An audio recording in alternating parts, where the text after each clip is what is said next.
Welcome everyone to Michigan Historic Preservation Network's March webinar. My name is Xiaohan Bao Smith. I am your moderator, and today we will be hearing about the historic Union Church building, the story about how a small community came together to save a historically significant church building listed on the National Register of Historic Places. Before I turn it over to our speaker, I would like to go over some Zoom items. If you have any questions, please type them into the Q&A box as you think of them. All the questions will be answered at the end of the presentation. If you have any technical difficulties, please also put them into the Q&A box. The chat box will be used to share links or resources discussed during the webinar. Both the chat box and the Q&A box are located at the bottom of your Zoom screen. If you don't see them, please wiggle your mouse and they should pop up. And please participate in the survey after the webinar concludes. If this is your first time attending our webinar, we are the Michigan Historic Preservation Network. We support the sustainability and economic viability of Michigan's historic places through advocacy, education, and direct action. We could not do the work we do without our members and volunteers. So if you are not a member yet, please consider joining us at www.mhpn.org.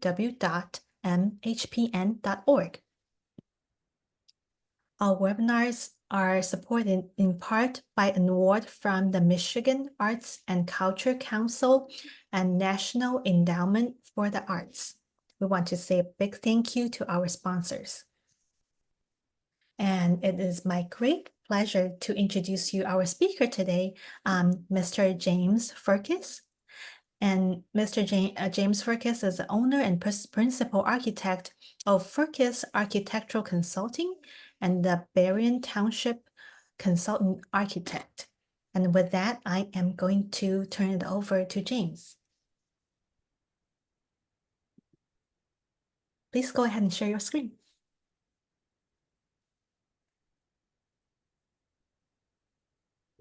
I think I've got it here. Mhm. All right. Yes, so good afternoon. My name is James Furkis, and I am an architect in Berrien Center, Michigan. And I'm going to present this presentation on the historic Union Church building, how a small community came together to save historically significant church building listed on the National Register of Historic Places. So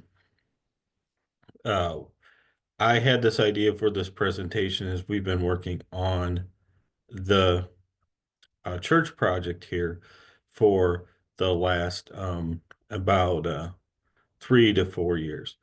And the historically significant building is listed on the National Register, which really I felt made this a good presentation here. I work on a number of historical buildings and older buildings, but many of them are not listed on the National Register. This one actually is.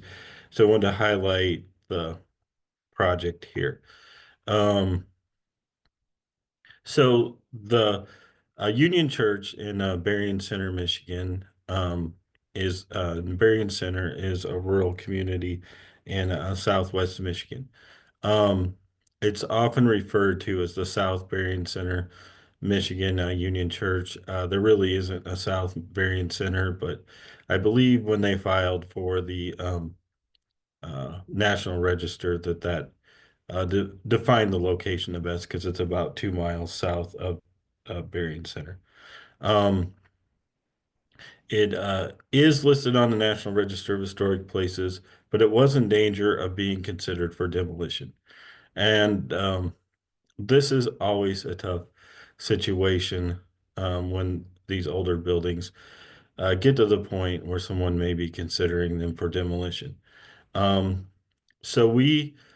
the community, we discussed this and with the township board, some members from the township board, the local building official, and myself, the neighborhood architect, as my home and office is only a mile down the road from the church.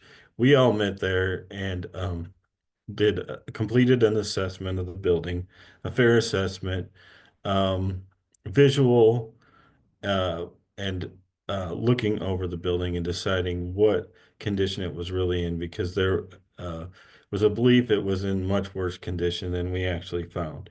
So, what started as something small became a project to save the building for future generations. So that's what I'm going to focus on here today. Again, my name is James Furkis. I am owner and principal architect of Furkis Architectural Consulting. Um, Most people call me Jim, so that's fine if you want to call me Jim. Um, I also work for the township as a consultant architect on some different projects. And as I mentioned, I'm in the neighborhood there. So this church and project meant a lot to me.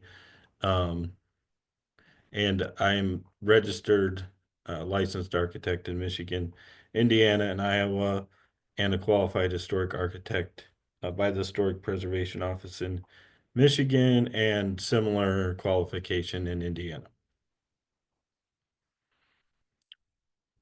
Um, just a little bit more about myself and my firm. I do work as a sole practitioner out of my home on my small farm here in Berrien Center, Berrien Township. Um, and I am a full service architecture firm and consulting firm. And I have been working as an architect since earning a Bachelor and Master of Architecture degree from the University of Detroit Mercy in 2000 and 2002. I have over 25 years of experience working at architecture firms in Indiana, Michigan, and Iowa. Um, I um, worked on a number of building projects, additions, renovations, restorations, and new construction, including historic and or old buildings and houses. I work on a lot of houses too. I kind of distinguish between historic and old buildings because some older buildings are not necessarily historically significant. This one here would be historically significant. Since 2014, I have taught as an adjunct instructor in the construction technology program at Southwestern Michigan College. And that's actually where I'm presenting this from today. As I had class this morning, it was easier to set up here um, than at my home office. Um, So about Berrien Center and Berrien Township. Some of you may be and may not be familiar with where that's located, so I wanted to include a little basic overview of where that is located. Um, so if you go to the far southwest corner of Michigan, here, Berrien Center is in Berrien Township in Berrien County. Pretty easy to remember there. Um, It is on M140 about 5 miles east of Berrien Springs and 5 miles approximately southeast of Eau Claire. The triangle, your area here of communities, kind of we all share some services and that. And about 8 miles north of Niles there. And the church is located here at the Pokagon Road jog on M140. It's also referred to as Berrien Center Road. Um, they jog together here for a short stretch. It's right on the corner. It's very close to the road, so it's very prominent and very visible there. Um, And you can see here the village of Berrien Center is up here. Berrien Center is not really a village. It's also referred to as a hamlet, as there's no local government. There's the township offices, church, and uh, not really any commercial businesses at this time. Uh, for a while, there was a large, or not a large, but a restaurant across the street from the church. And there was some more traffic activity at this point when that was there, but that has since been converted to a dog training facility. Um, now, so the Union Church is on the state and national register. There are some plaques around there. This is a picture, one of the pictures I like of the church. Living in the neighborhood, I'm quite active, like to run, walk. I run and walk by this a lot. I took this picture before a lot of this work began during one snowstorm. I thought it was a nice picture there. You can see how close it is to the road um, and the uh, flashing light on four-way stop or two-way stop. I'm sorry, flashing light the other direction. Um, and then within Berrien Township, though, there are several historic churches that date back around the same time, pre-Civil War period. Union Church, as we're going to discuss here, Franklin Church, which is on the state register. That's the one on the right here. Actually, about 8 years ago, I did some work for the township on that, assessing the building as they were looking at potentially taking that church over because the group overseeing it didn't think they wanted to maintain it anymore. We did a thorough assessment, um, and then the group decided to continue maintaining the church. They have done some renovation work since. I was not involved in that work since, but was involved in the initial assessment for the township. Um, there's also another one, I don't have a picture of it here, but the Morris Chapel, not to be confused with the Morris Estate Chapel in Niles, another historic chapel, is on the state register. That is the only one that is currently, as far as I know, of mostly active church. Um, these others, Union and Franklin, are only used for special occasions or were used. Um, the church history, um, in 1827, the first settlers came to Berrien Township. Being the far corner of Michigan here, southern extreme in the counties of Michigan, it was one of the earliest settled counties and areas.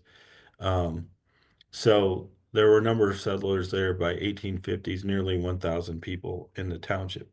In 1857, Berrien Center, also spelled Centre, uh, I think originally and then changed at one point, was established, and it was the only post office in the township. Now, today, Berrien Center Post Office closed around 2011. Um, permanently, and it shares services with Berrien Springs Post Office now, although it's a separate zip code. Um, in 1857, the Union Church District was founded by local residents for the purpose of establishing a permanent cemetery and to construct a church for use by multiple Protestant denominations.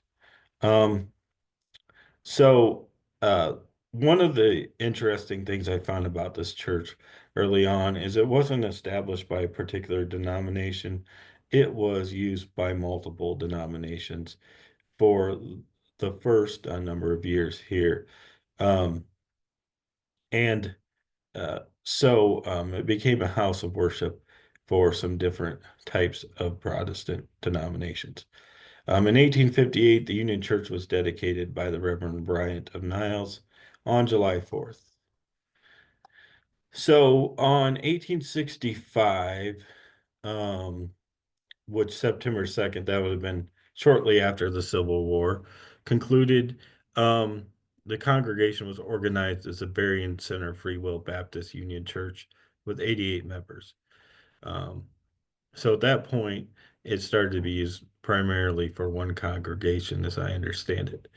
Um, then in 1897, and this is a very important date here, the Ladies' Aid Society forms and manages the church building for over 100 years.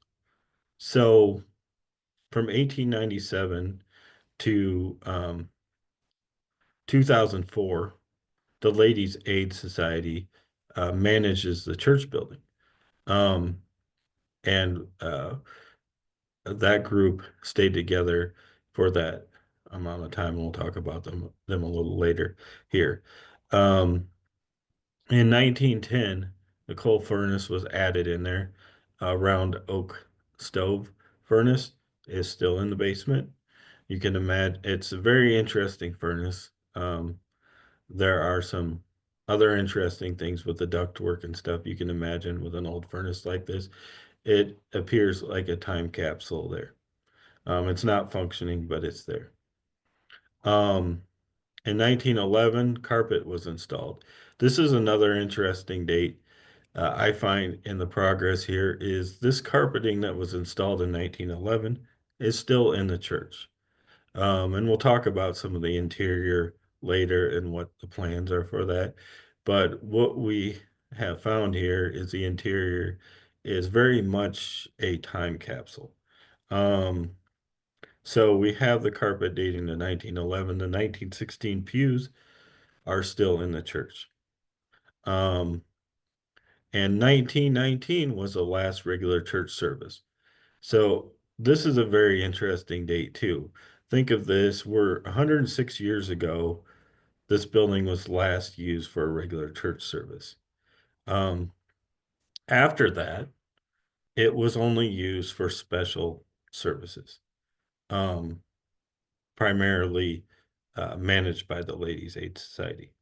Um, so the Ladies Aid Society was instrumental in making sure this building survived as there wasn't a regular church tenant in there to maintain the building.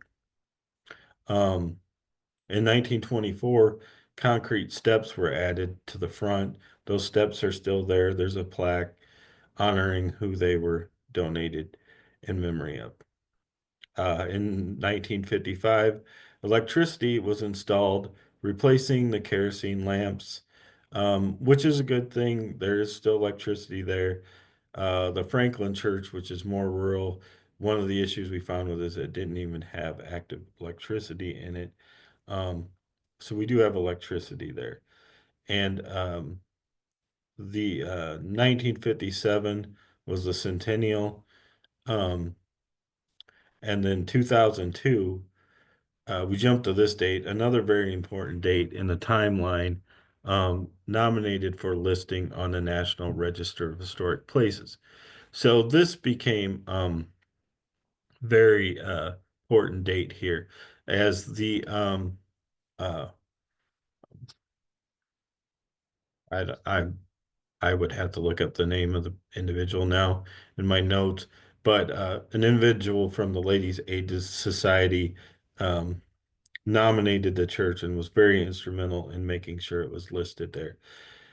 This became important for saving it beyond 2002 and the renovations, restoration, preservation that occurred after that date. Um, and then the documentation from this is very important um, for preserving the history of the church. So in 2004, the Ladies Aid Society, they were the remaining members were elderly. Some had passed away. They were having trouble maintaining the church, and the Historical and Preservation Society was formed from the remaining members. Fast forward to 2022, um, the Berrien Township resumed oversight of the church. So I'm going to pause a little bit on this one and talk a little bit about this. Uh, I uh, I'll give a little history here on how I uh, came to the area because I'm not originally from Berrien Center, Berrien Township. I moved here in 2014. So I've lived here over a little over 11 years. It was beginning of January in 2014. Um, So I had noticed this church building right away. It was very interesting to me and and unique.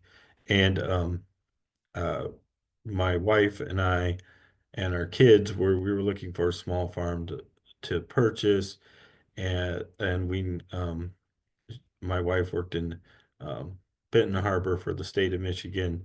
We lived in Cass County in Union in the far southeast corner, and the commute was terrible. And my business was fairly new at the time. It was kind of the second start of my business, but it was fairly new at the time. So I was like, I'm going to move the business. We're going to move over there because we found this nice farm that certainly needed TLC and is kind of our ongoing project there.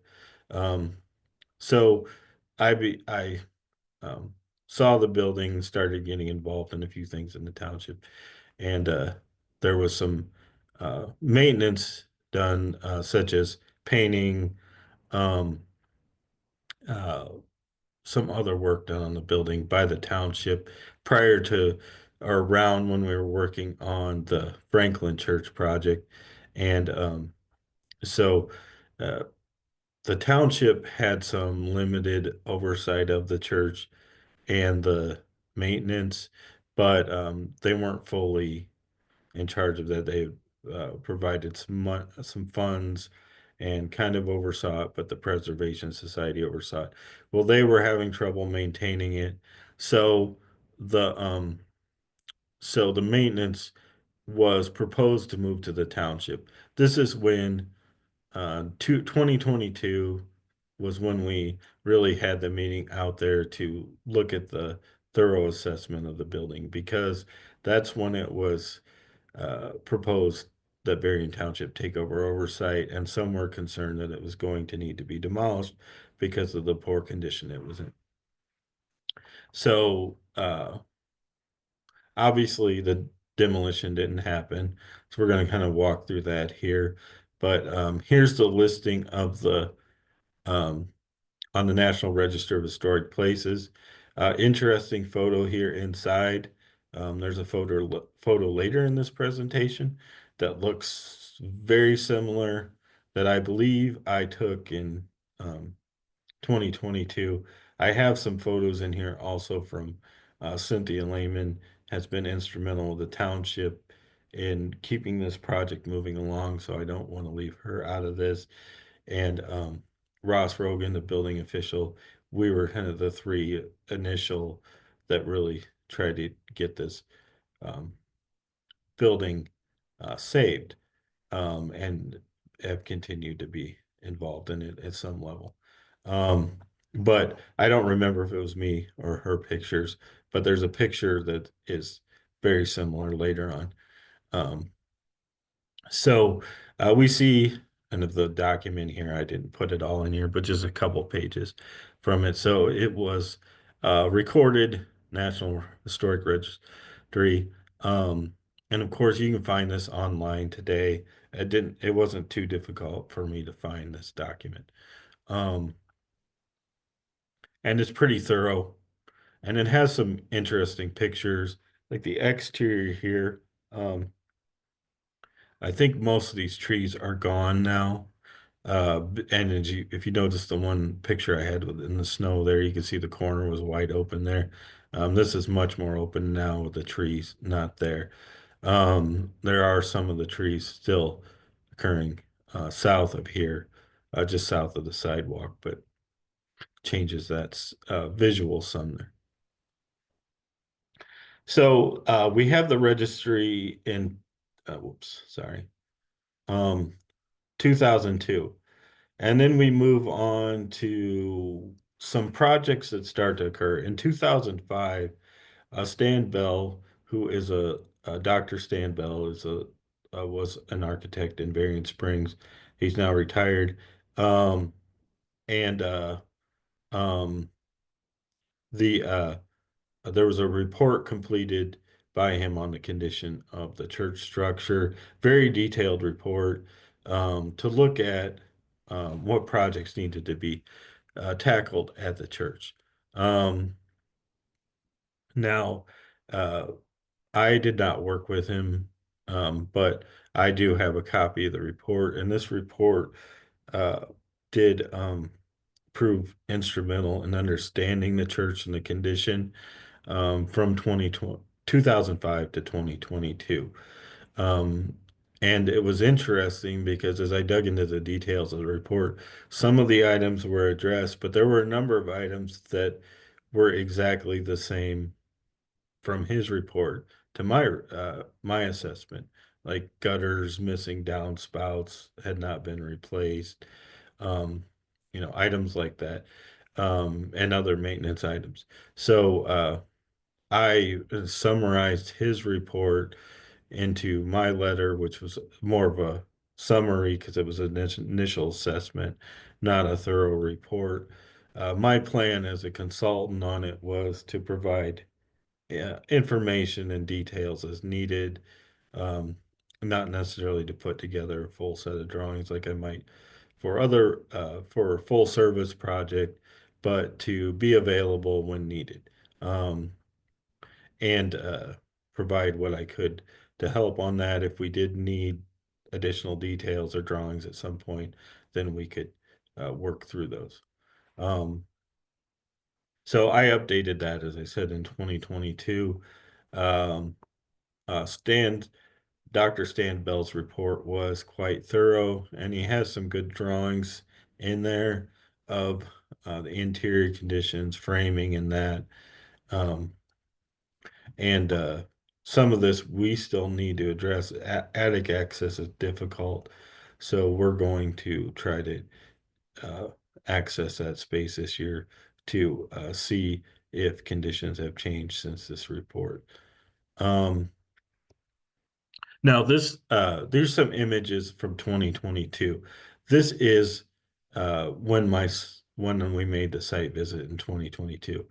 Um, this slide right here of the shutters was really the shutters were kind of what kicked this off. So these shutters are original. I mentioned before the church was painted at some point after I moved here. It was spray painted. There was some mixed feelings on how that um, was achieved there. The shutters were supposedly painted then too. So you can see there's a lot of damage to the shutters here. The shutters are original. The windows are original. Even the glass, a lot of it appears to be original. Um, so the shutters, there was a cost that someone came up with to replace the shutters with new ones. And I can't remember if it was wood or composite, but it was very high. Um, And that was kind of like, well, if we have to deal with the shutters like that, how are we going to even tackle anything else on the church? So, when we went there and started looking at them, we realized that though they were um, had problems, a lot of the wood appeared to be still solid. And then if someone were to take them down into their shop, they could probably rehab them. Maybe not all of it, but um, there was a lot to start with there. So that was one thing that kind of, when we really looked at it, we were like, well, it's not as bad as people were thinking. They're large. There's a number of them around there, so it was going to be a project, but it seemed to be more manageable. And then, if you go with a replication shutter, is it even going to be the right uh, match the historic nature of these being original? So that was one thing we looked at there. You can see siding here, the original cedar siding. There's some problems here on the south side. Looked at it initially and thought um, that we could replace boards as needed. Um, Doors um, here. This is a side door. This door here is not original. We don't know when it was added. It's been there a long time as far as we know. And it could date back to the 1920s. Um, it was apparently used for funerals to carry um, caskets in the front door and out the side doors, is what I understand there. The threshold of both doors was problematic. You can see light through the side doors here. Damage on the floor was very soft. Um, the front door was very similar. Um, and then some other things like the basement, there's a basement dug out later or early on, but it's, pretty basic Michigan basement. Parts of the church are more of a really shallow crawl space. You can see soils very close to the floor joist. That was mentioned in the initial report in 2005, and then I had noticed that too, that nothing had been really done there. So that's something we've been talking about, is how to improve that so we don't have insect and rot issues that could occur there. Um, so we did this assessment. I'll stop on this assessment here a minute. Um, and uh, the what the finding was that the structure of the church appeared to be in um, pretty good condition. That there wasn't anything that substantial structurally that appeared to have deteriorated since 2005, which was one of the major concerns. I don't. I think later I have some pictures of the roof. At some point, the roof was replaced um, in the early 2000s with a cedar shake roof. Um, and so that was very historic in nature. Um, and uh, most of the materials and everything around here were original, um, and including the interior. Um, so the township fully took over the building in 2023. Uh, then there was a township budget line item set aside to start to maintain the building.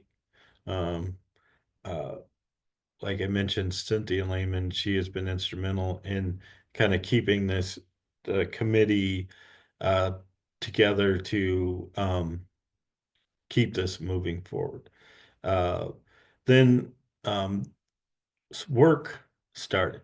So we didn't actually know who was going to do the work or how this work was going to occur.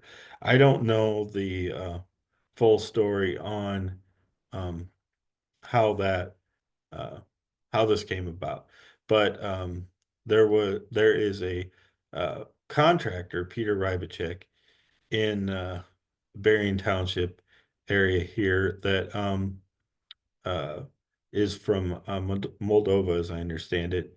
Very skilled in woodworking and the older methods of woodworking. Um, got involved in the project. Um, and he has been instrumental in making sure this project moves forward, and the construction portion of it. Um, and then the community got interested. I've got a newspaper article here from the local Journal Era newspaper. They do not have an online edition, so I took a picture of some of I've tried to document all of them actually of the process because they've had a number of nice articles in there, um, and the progress on it. The community got interested, um, and then uh, uh, there has been some grants obtained, um, and some small public donations, as I understand it. The public perception has grown as this project has moved, and people have gotten more excited about it. Um, so we move into under construction here. Uh, and like I mentioned, we weren't sure exactly how this was going to take place here. So been kind of a process. As a consultant, I wasn't always directly involved. So a lot of these construction photos are from Cynthia during the process. There's a few of mine in here as I stopped by, as I went by the church, um, and viewed progress and uh, even spent a little time out there with Peter one day talking about the project, particularly this front sill here. I stopped by, he was working on this, and I saw the damage and the work that he was doing here and how detailed he was getting into this and making sure it was done well. So he restored the front doors and restored the sill here. Siding and underlayment, I'll come to that on the next one. And the trims and the shutters, we'll cover that on the next one here. So here we get into the siding. Now this is the part that got a little interesting, maybe for me, because I had kind of been out of the loop. Um, I'm driving by the church one day and I notice all the siding's gone, or most of it, on this south wall. And I'm like, what's going on? Um, so uh, I'm thinking the worst here, that they're going to, put some vinyl siding up or something. Um, uh, because there was a problem with the siding and they had to replace it.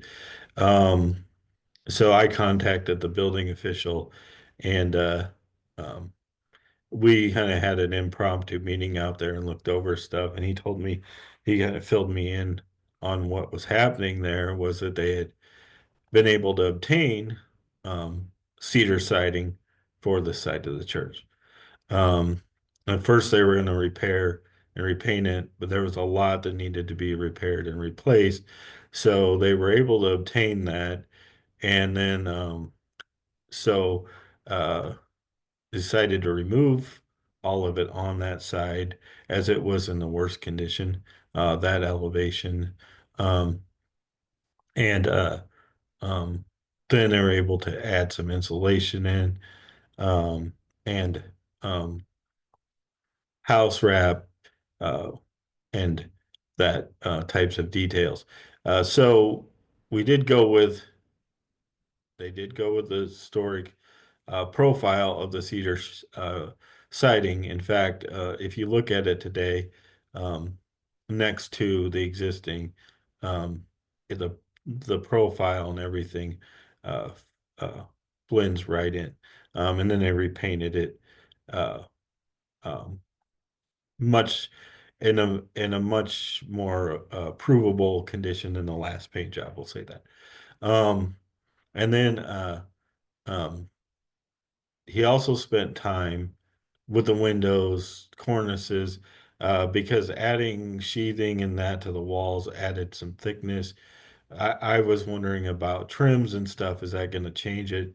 And he thought through all of that and made sure everything still maintained uh, the profile similar to the historic profile. Um, you can see the wall cavity here. So when they removed the siding, um, uh, I was thinking, because we had not been able to access the wall cavity in our initial assessment, that it would be something like my house, which is about 100 years old. Uh, 5 years, 6 years ago, I decided when I was renovating and adding on, it's still an ongoing project. I guess the addition's done, but the renovation's still ongoing. The to tear off all the vinyl siding and paint the original cedar siding that was under. Um, but I knew, under my cedar siding was the shiplap, 1 inch shiplap with some type of wax paper over the top of it as a kind of a weather barrier. Um, so I'm thinking there's something under the siding. Well, they removed the siding and there's nothing under it. It's just the cedar over the studs. Um, so there were some things found, like some rot in the sill when they did that. And instead of trying to replace it, it repaired it where it was needed. Um, oh, as the sill is a heavy timber plate here, we have some heavy timber bracing, and in the roof structure, in the older report, you can see some pictures of the heavy timber structure there visible, and in the basement. Um, So, and then the wall cavity is just open with plaster over lath on the inside. Here's the shutters. He took those all down at one point and took them to the workshop and reassembled and worked on those. So one winter, um, the church looked like this. I guess it would have been not this past winter, but the previous winter. Plywood over all the windows to protect them. Um, we see the work on the doors here, the cornice here. Again, leaving as much of the original as you could and replacing the rotted sections, which were mostly towards the ground, especially on these sides where the dirt was really close to the siding. Um, Using native hardwoods and materials similar to what was actually in uh, used originally. Um, there's a pile of siding that was removed. Um, and this is the front. We'll get to that some here in our phasing here when we talk about this, as the siding hasn't been done on the front yet. Um, uh, so I mentioned earlier about the gutters and the downspouts. There were some drainage problems here with the way the site is. So I had mentioned at least we need to get some extensions on there. And Peter decided that let's make sure this drains even better. And so he trenched and got the drains flowing fully away from the church. Um, in the process, a window here uh, to the basement collapsed. Uh, and so this temporary window is sitting in there right now and will be replaced with a window that complements what was there before um, in the near future. Um, and a retaining wall had to be built because of the soils in that were a short retaining wall were problematic at that window where it was located. Um, so 2023 siding, uh, and it continued into 2024 shutters and that on the exterior, north and south wall, primarily. The south wall was all replaced. The north wall, we went to the patching, or they went with the patching and painting of what was there. Patching just what needed to be on the siding. The biggest challenge there is it didn't allow us to easily address insulating a wall for future conditioning of the space as easily on the south. So we're looking at some options there as we're going to start working on the interior more in 2025 and beyond here. Um, so a lot of work so far has been exterior. Um, and of course, it's not completed. Uh, so it's an ongoing project here, but this is a picture of the interior, and I believe this one is the 2022 picture um, of what this looked like before we uh, started. They started working on it because now there's material stored in there, and some of this has been um, moved and more stacked up like chairs and stuff. But looks very similar to the picture from the registry in 2002. Um, at some point, the wallpaper was painted this green color, the whole church, except for this area in front of the altar was painted that color, whereas this is probably closer to what the wallpaper color was. Um, uh, and you can see here the original carpeting, church pews. When I was looking at these the other day, I felt like maybe someone at some point had refinished these because they were, as you can see, they're very shiny in the picture, and it looked almost like someone had done that. The cushions on them had to be removed, the straw cushions, because there was a lot of problems with those and rodents over the years. So those were removed, and they're just wood on the benches now. Things were donated over the years. Piano. This piano's not a bad piano. It needs some work on to play, but visually it's not bad. This organ, someone probably didn't want it anymore and said, "Here, you can have it." Probably doesn't work. Um, and the pictures were donated at some point.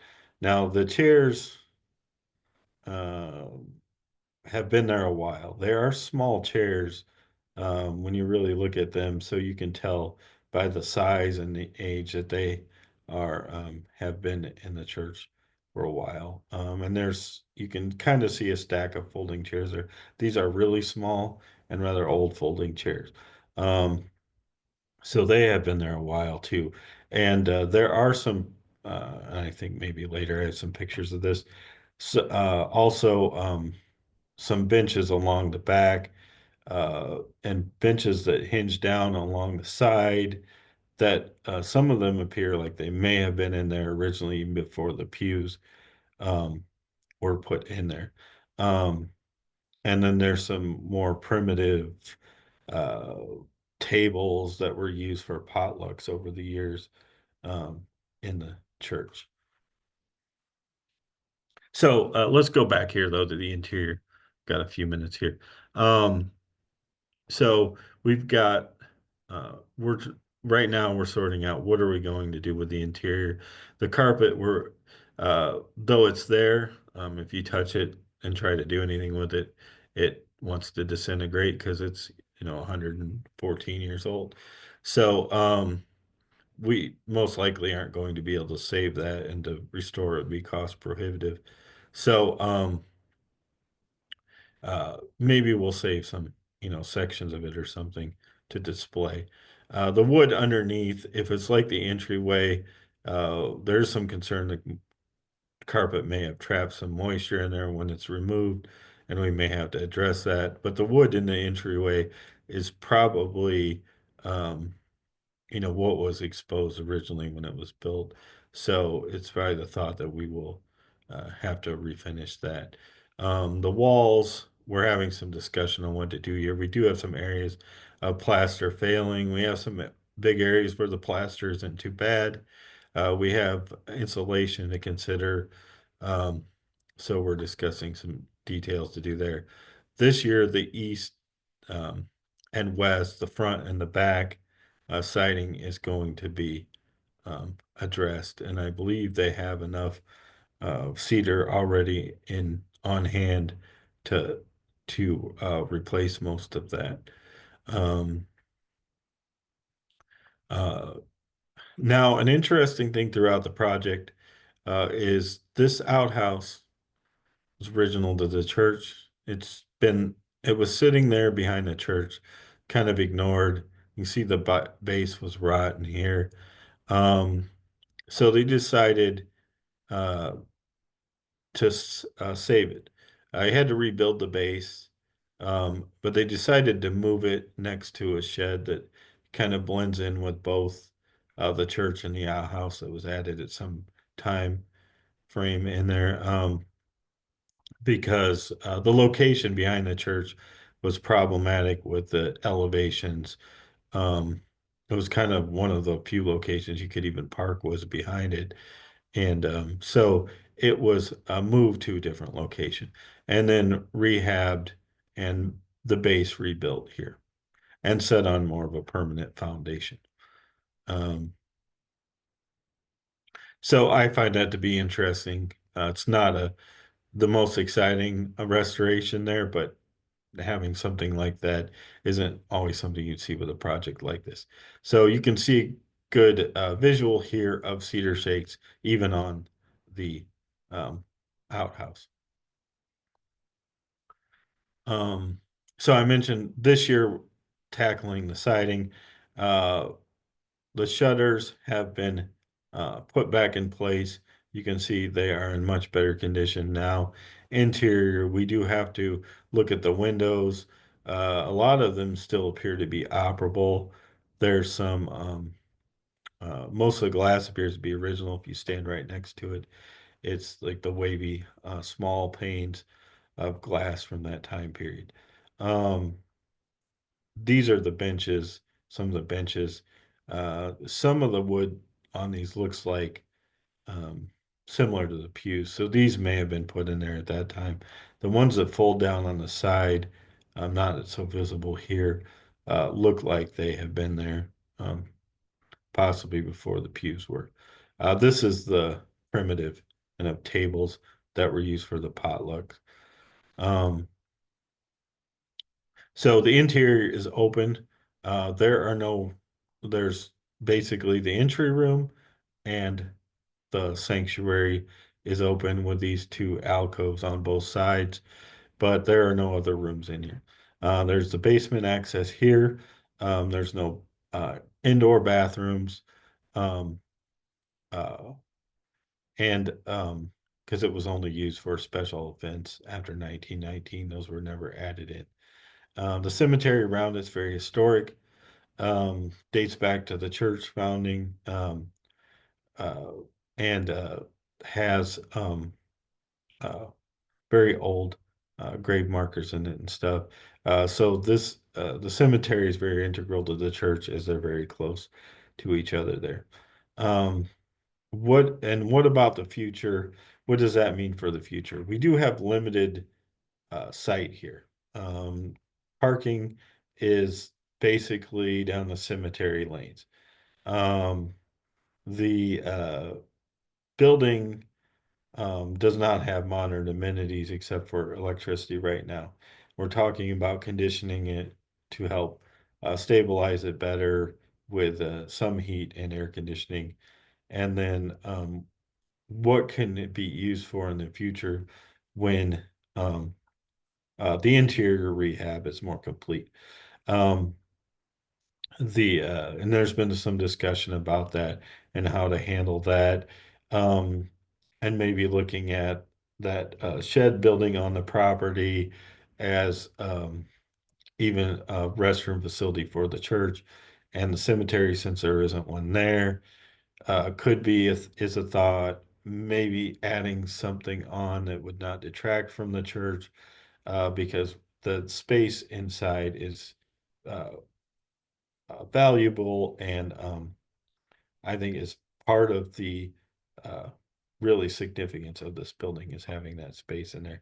So we don't want to necessarily change the layout inside. So those are some thoughts there. Obviously, some of those projects could be way out in the future.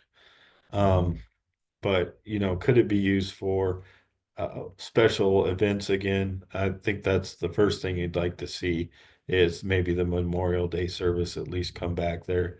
Um, and then maybe special township meeting or other special events.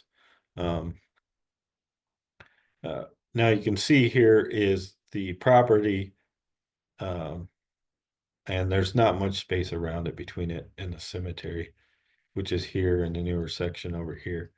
Um, but what can we do there? You can see it's close to the road here. It is visible, very visible.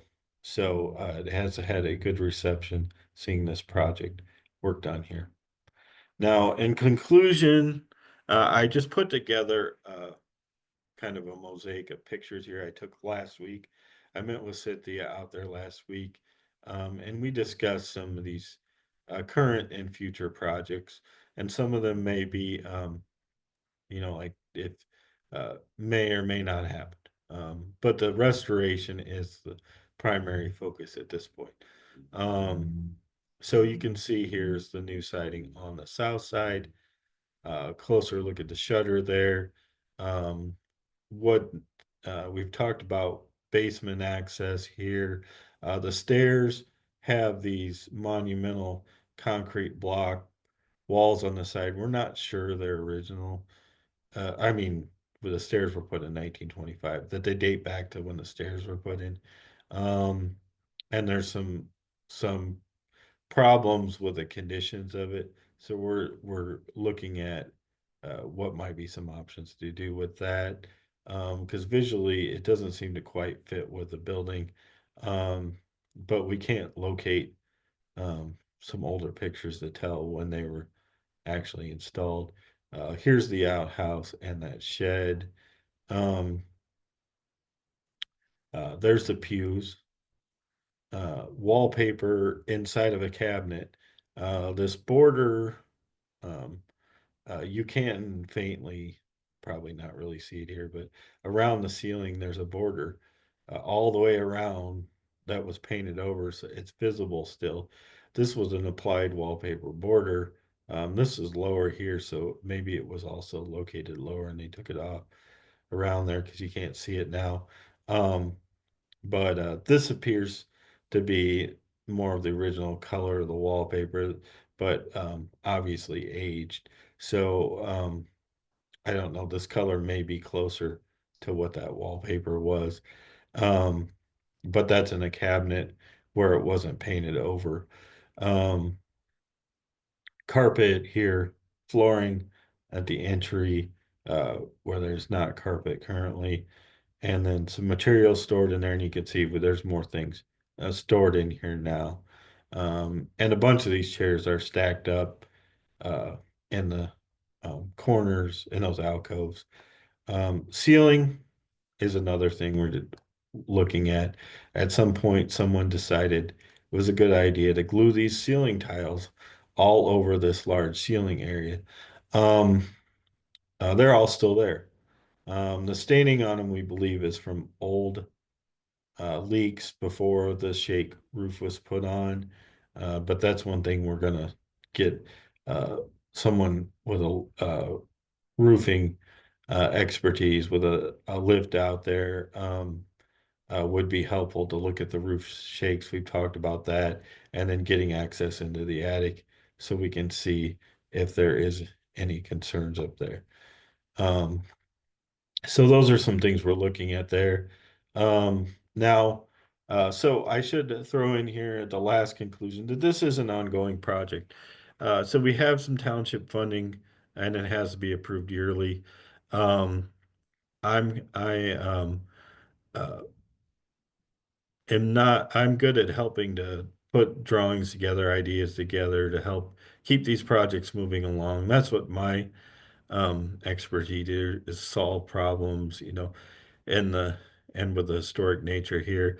But on the fundraising side, I can present the nice pictures and things that are needed to help there, but I don't always work well with the sources. So um, with Cynthia has been instrumental in finding sources for that. But we are a small community. There are limited resources. And so we're always open to other options that might be available for funding out there or help in um, continuing to move this project along. Um, so just throw a little plug in there for that. Because right now, we've got a schedule kind of 2025 and then discussion on next year. But beyond that, there's some of these projects I mentioned a little bit that could be very beneficial here, but we're not sure, what can be tackled there. Um, so uh, I think that really concludes my presentation at this time. I have just listed, of course, Cynthia Lehman being instrumental. The Berrien Township website actually has some really good historic information here that I used. The Journal Air newspaper in Berrien Springs serves Berrien Center and Eau Claire too, has been very helpful in um, uh, highlighting this work. And then, of course, the report from Dr. Stan Bell was instrumental and really understanding the church. And then there is a Berrien Township history book published in 2000 that has some interesting information in it too. So that concludes that, and I'm ready for questions now if I haven't gone too far over here. Um, Thank you so much for the presentation, and thank you so much for the details, background, and all the pictures. And we are looking forward to receiving any updates of the building in the future. So mhm. let's move on to the questions. We do have a few of them here. Let's see. The first question. So when you showed the pictures of the building before, the restoration work started, it looked like it's in good condition. But what was it that made people originally think it could not be saved? Yeah, that's interesting. There was some concern about the structure of it. Um, and I don't know exactly where that concern came from. Um, uh, I think it was that people just didn't really know um, what was going on there. And then the shutters, I know it seems a little odd, but they really stood out as there's a problem here because they're like sagging and this, and so people noticed that. Um, and I think it was just a reluctance to uh, really dig into it and understand what was going on. Okay, next question. Since the church is not in regular use, has there been any vandalism? Oh, yes. Yes, that was a problem. In fact, I don't know the last time they had a real problem by date, but I know since I have moved to the neighborhood that there was a problem. We had a number of grave markers were vandalized and broken and had to be repaired. Um, and then there was vandalism in the church, and I think that there was even um, there's it was the a very important Bible in the church was stolen. Some doors were busted down, like the basement was the interior door in the basement is still sitting there damaged. Um, so there has been some of that. It seems to have improved lately.